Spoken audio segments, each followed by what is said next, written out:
So the extent of flexible working, what is it? Flexible working refers to making changes to current contractual working patterns location. There's a lot of people that have been there. There's lots of people like myself that have probably wanted to have flexible hours, and allowing the employees to strike a better balance between work and their personal life commitments. For me, I would say the people that I know, the request for flexible working is usually due to their childcare commitments and the cost of that.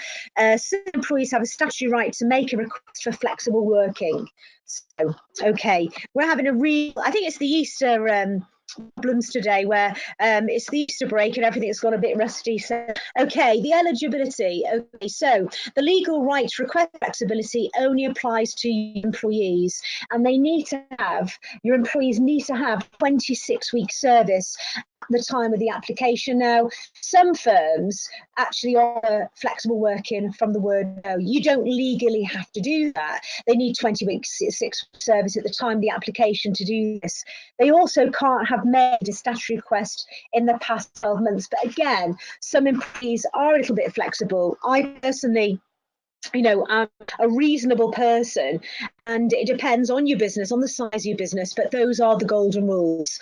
The extent of flexible working reason: prior to June 2014, employers could only make a request if they were a parent of a child under the age of 17 and needed to care for the child, or had similar care responsibilities for a dependent. And this condition was removed in 2014, and eligible employees can now make a flexible working request for any reason at all. And the request can now be for any reason whatsoever.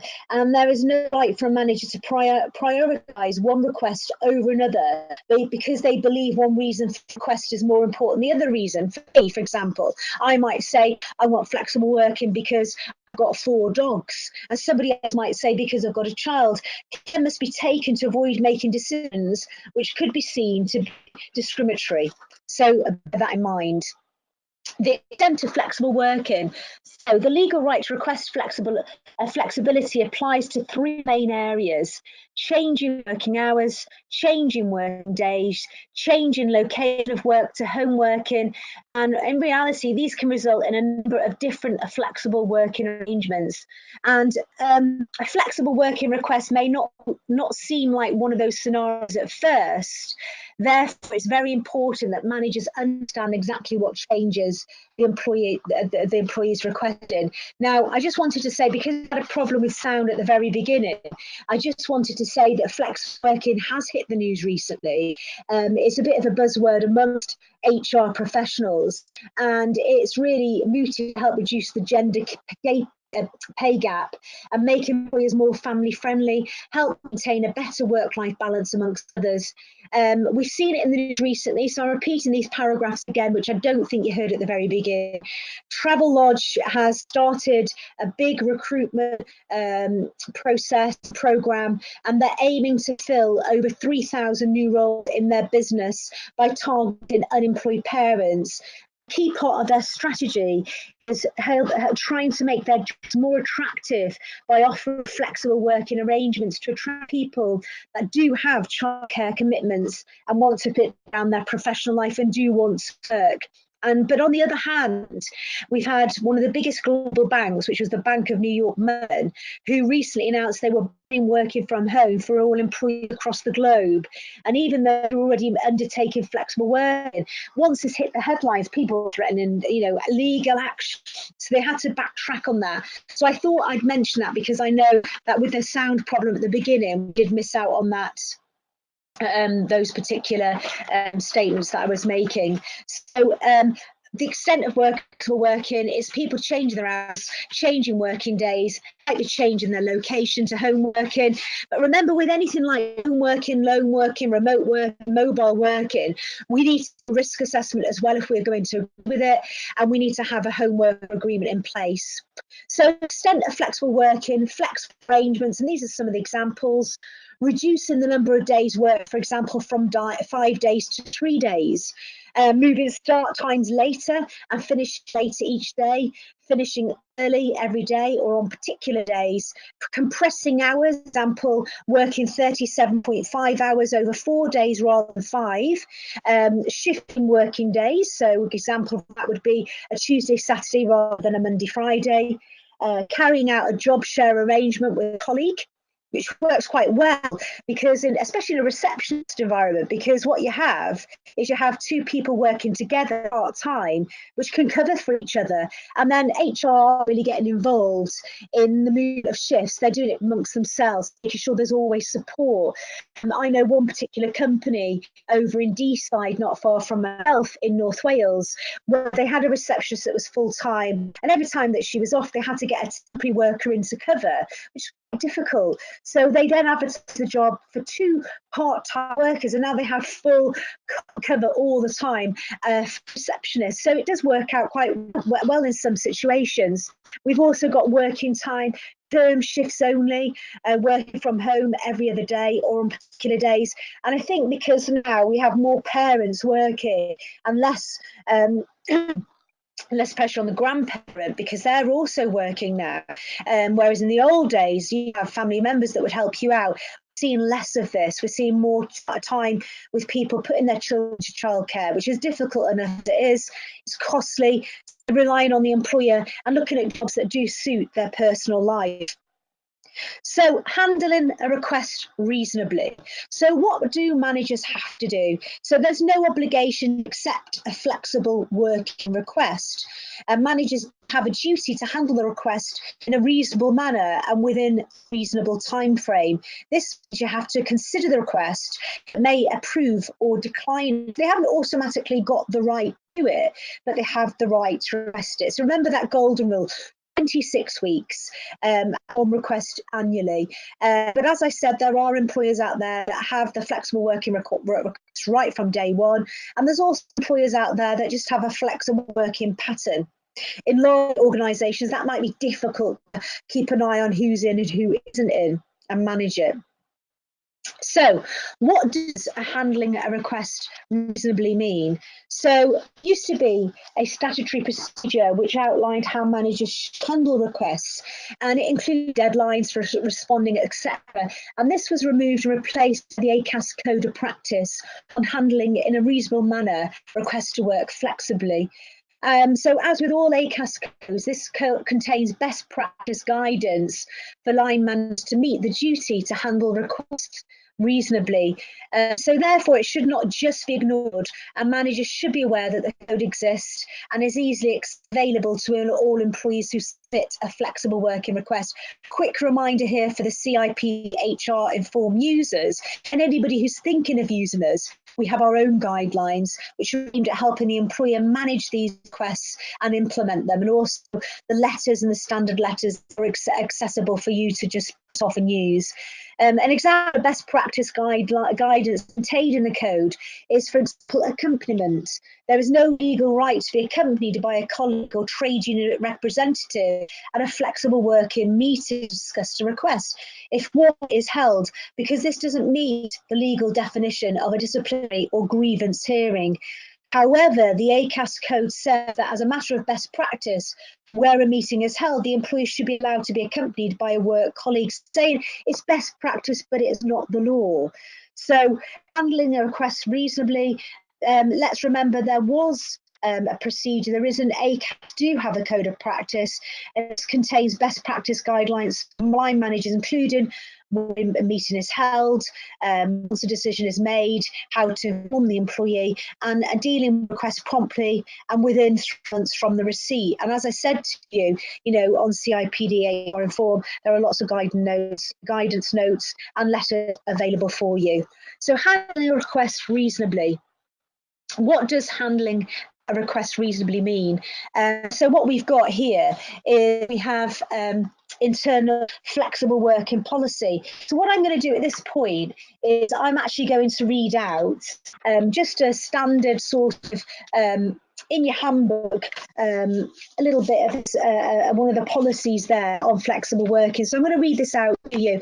And as I'm talking to you, remember that this is available for you. You have access to this, but also that I don't want you scribbling loads of notes down when we're looking at the slides, because you can also have access to these slides as well.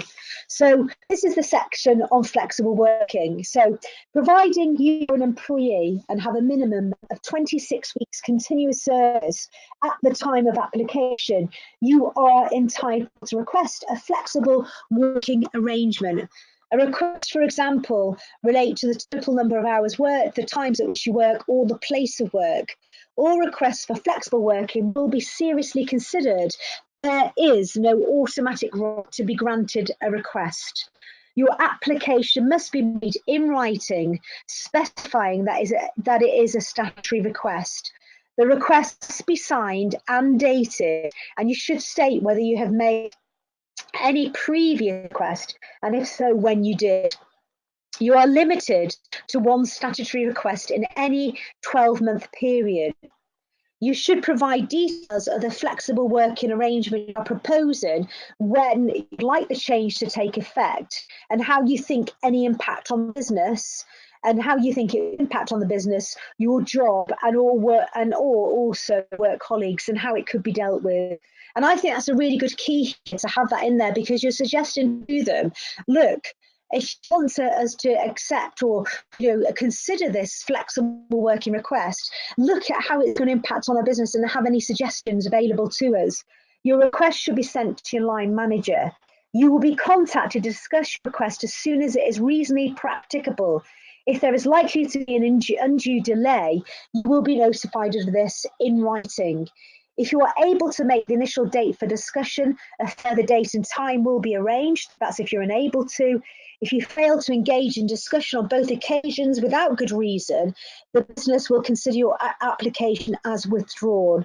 You should be aware that if your request is accepted, this will normally mean a permanent change to your terms and conditions of employment, and there is no automatic right to revert to original working arrangements at a later date. Alternatively, if the business is unsure about the impact of your request or whether this may be sustainable, a temporary or trial period may be agreed, and the business's decision in relation to your request will be confirmed in writing. So that gives you an idea of like a flexible working policy. And it says also a request will be refused only for one of the following business reasons: burden of additional costs, inability to reorganise work amongst existing staff, inability to recruit additional staff, detrimental impact on quality, detrimental impact on performance, detrimental effect on ability to meet customer demand, insufficient work for the periods you are proposing to work, or planned structural change to the business. And if your request is refused, you may appeal against the decision. Your appeal must be made in writing. And it talks about accompaniment, and it just gives you an idea. So that just gives you an idea and a gist really of what a policy is. Internal flexible working policy, in general, this should follow the guidance of the ACAS Code of Practice, but may also contain some additional procedure requirements that are over and above the code. For example, the code states one deadline of dealing with a request within 3 months of receipt. However, your flexible working policy may state that a meeting will be held within 7 days of receiving the request. An outcome will be provided within 1 month of receiving the request, etc. And following your internal flexible working policy will demonstrate that you are meeting the duty to handle a request reasonably. We get asked these ever such a lot, don't you? Within business, you do. A template internal flexible working policy is available on HR Inform, and it is fully adaptable to reflect the internal process carried out within your organisation. Remember, though, that employees also have access to your internal policies, whether in an employee handbook, on the intranet, or in a printed booklet, etc., and can review it to see whether you are keeping to your own internal process. If you don't, this can easily lead to complaints or formal grievances, which will then have to be dealt with. You can agree to extensions, to time limits where you can't keep to these, and should speak to your employees as soon as you're aware that you may need time to extend or have a discussion about it. That a manager's on holiday, staff are on holiday, for example. But I do think, as with everything I ever talk about, the biggest medicine you can use within a business is speaking, and speaking to your staff and discussion. So a delay, although the code says you have 3 months from receipt to deal with any requests, you may have a similar time scale within your own internal process. Remember that generally, as an employee has submitted a flexible working request for a reason, they may also have commitments. Be, for example, or there might be somebody who's planning to go to the hospital and may be ill for a long time after. Somebody they may have depended on for childcare. So they may want an answer as soon as they can. So you may have to again speak to your employee about this and consider this. Whilst you don't have to do this, managers who deal with requests proactively and start considering these in a timely manner will demonstrate that they are handling these reasonably. You may also resolve the matter earlier and lead to a happier and more engaged employee overall, in comparison to an employee who's simply left wondering whether the request will be approved or not. Communication is absolutely vital. I see this all along when I do these webinars. You can talk about extensions, etc. An attitude, if the initial thought upon receiving a request is, oh no, not another flexible working request that I have to deal with, everything about that process becomes negative. You're probably already wondering how soon you can reject the request. Let's change this mindset. It's more likely that you're not going to handle the request reasonably because you're not going to carry out a balanced consideration. And that's a lot of people. I meet a lot of people day by day that talk about having a request, and they already have that attitude. I want you to change that attitude, because I want you to put yourself in those shoes of that person and think about what's impacting on their lives. And this is where the discussion is held to talk about why they want this flexible working request.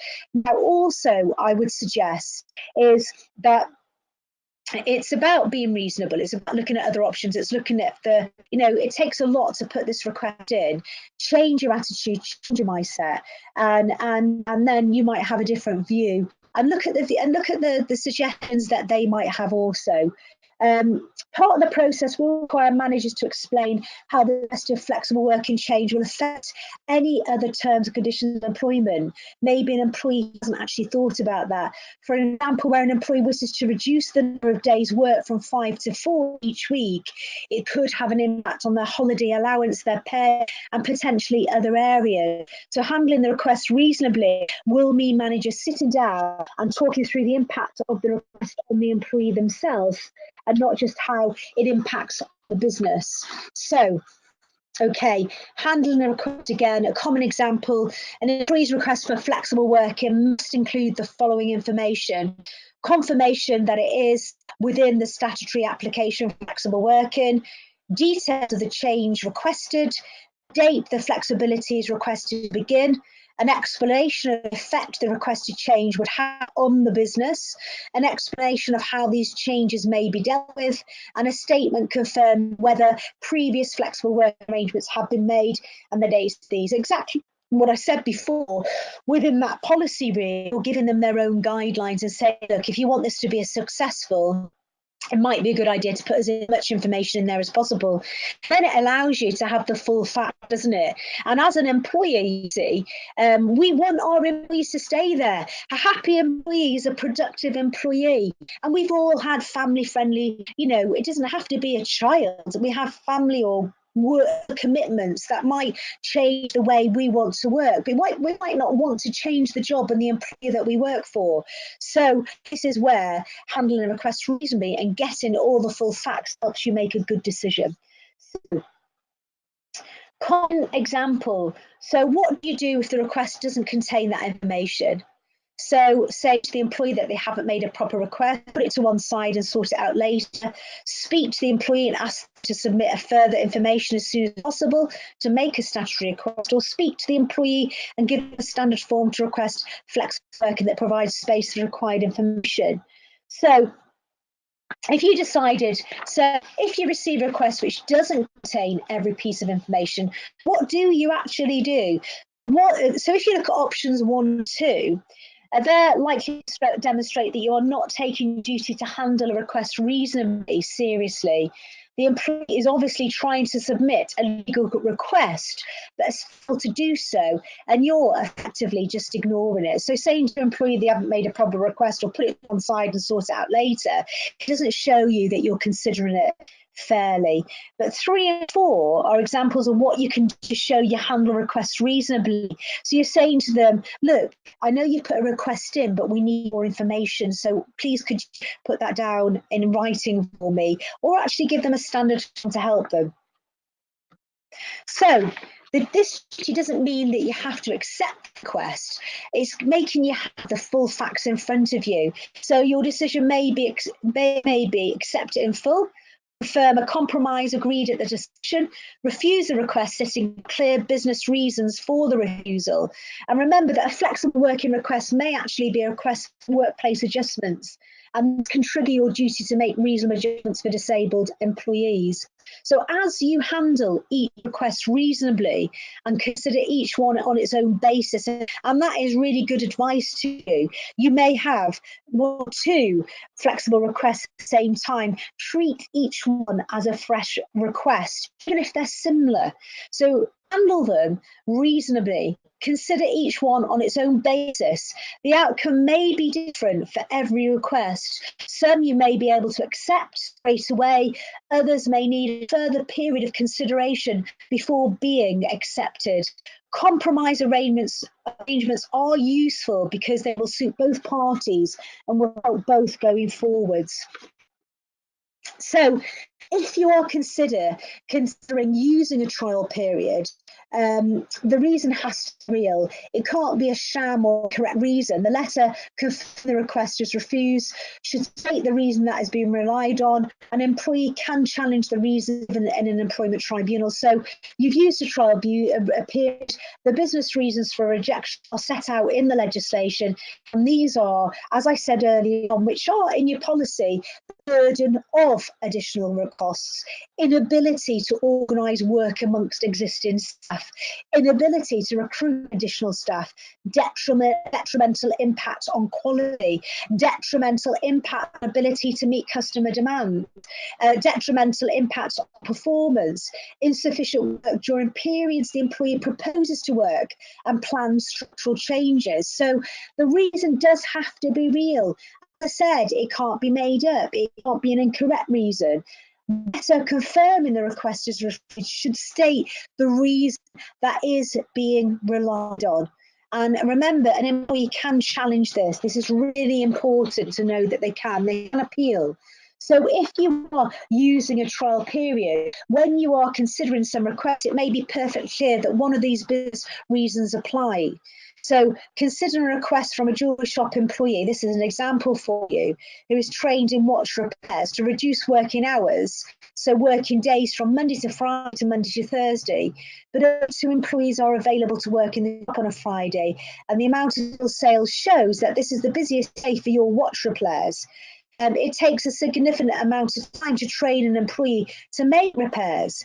And following consideration, the detrimental impact on ability to meet customer demand and ability to organise work among existing staff may be relied on as reasons to reject the request.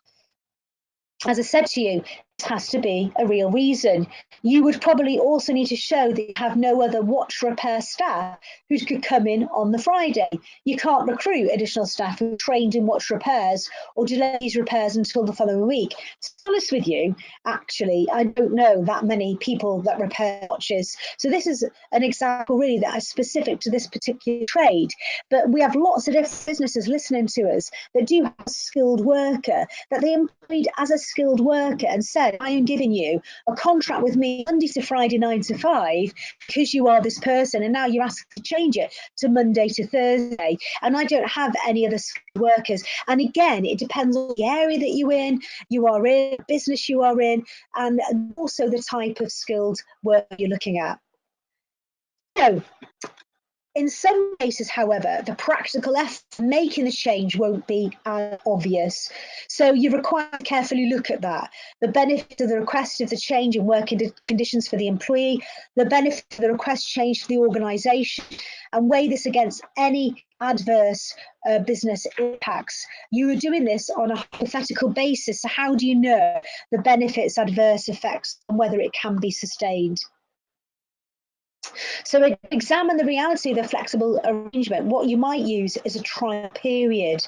So in advance, what you will be doing is setting out what flexibility will be in place, that this is a trial period. So you're being reasonable to say, look, we are going to consider this with you, but we want to see if it works for our business. And you need to say when the trial period starts, the length of the trial period, and any impact this has on the employee's terms and conditions during the trial period. So for example, whilst the trial period is going on, the holiday pay, etc., will be affected.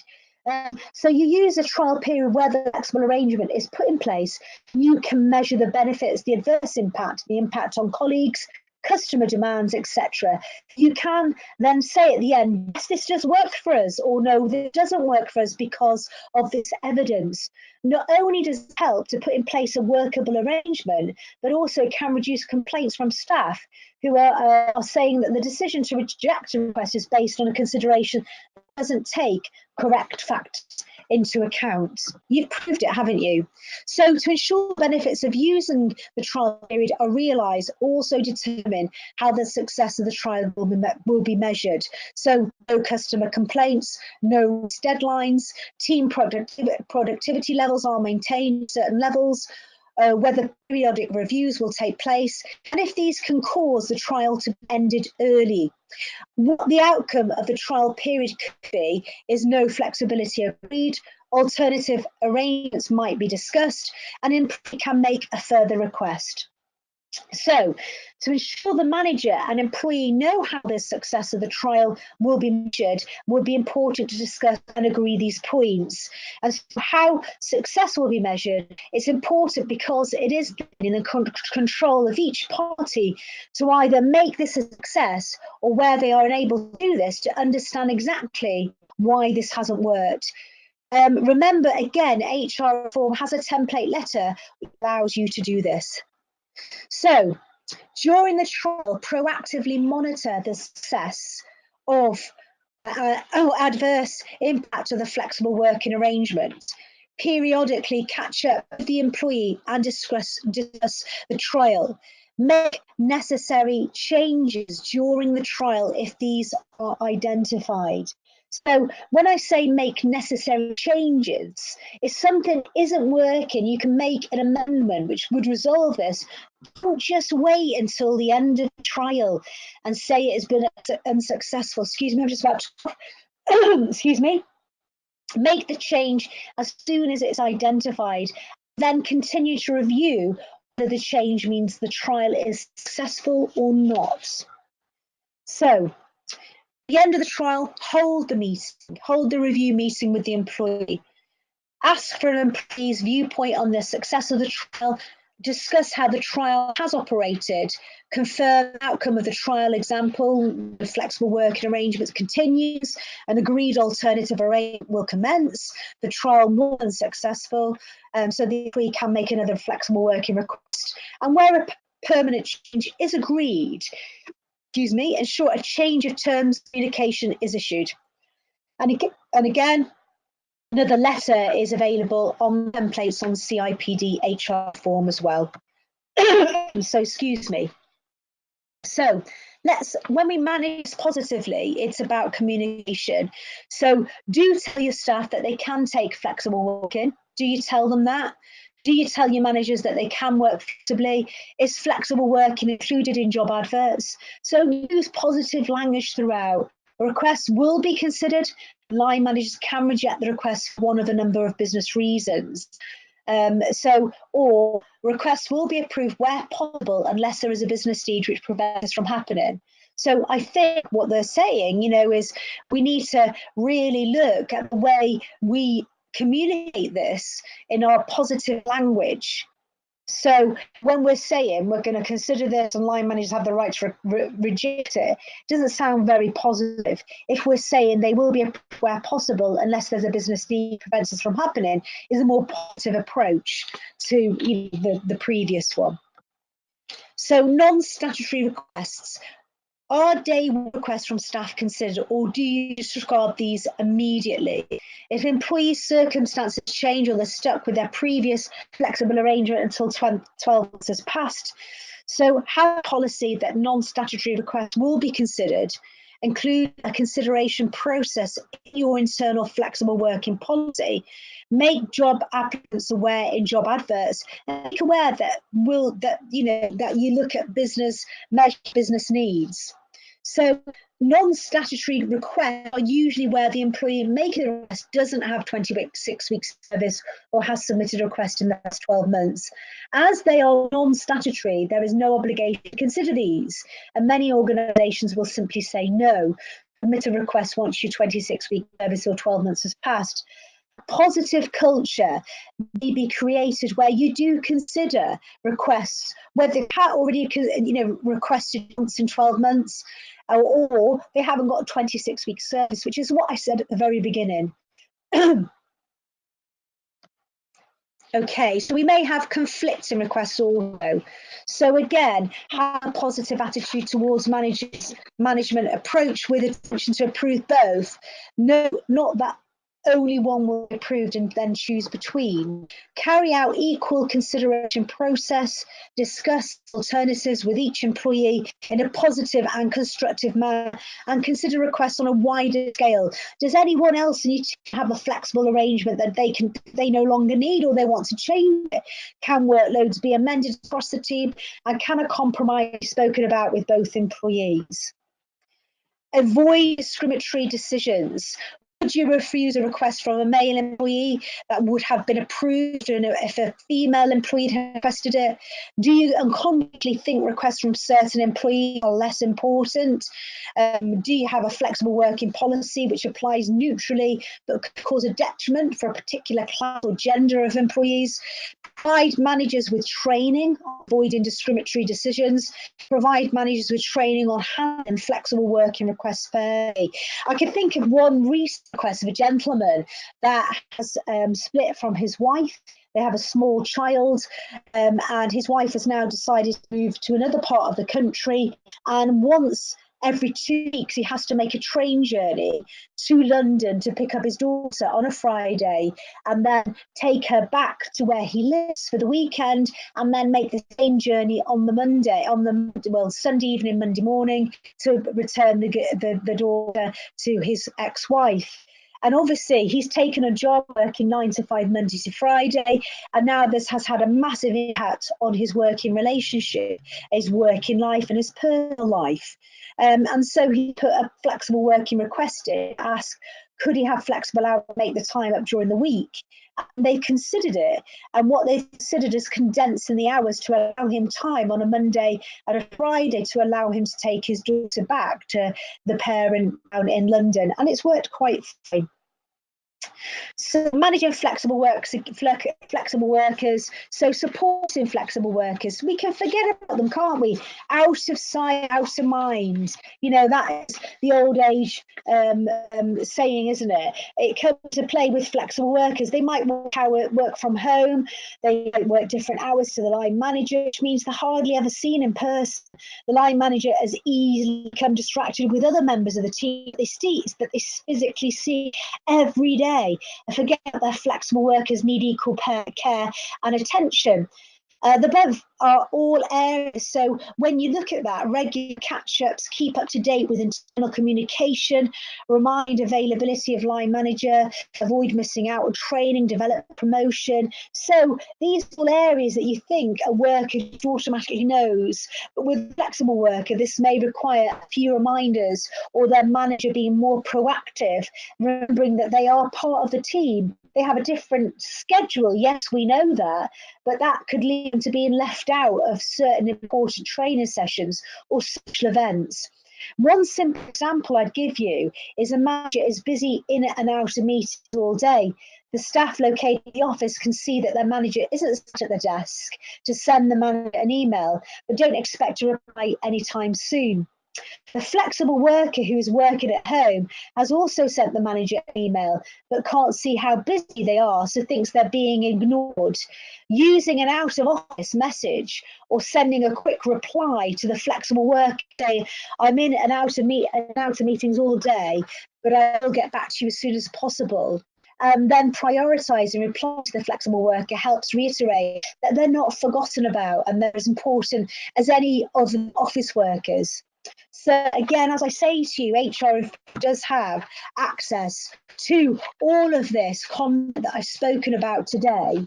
The key points to remember here: flexible working can encompass a wide extent of alternative working arrangements. It is about happy work life as well, because they're the productive people for you. We spend an awful lot of time at work. Make it happy. Let's create employee engagement. Managers are under a duty to handle flexible work requests in a reasonable manner.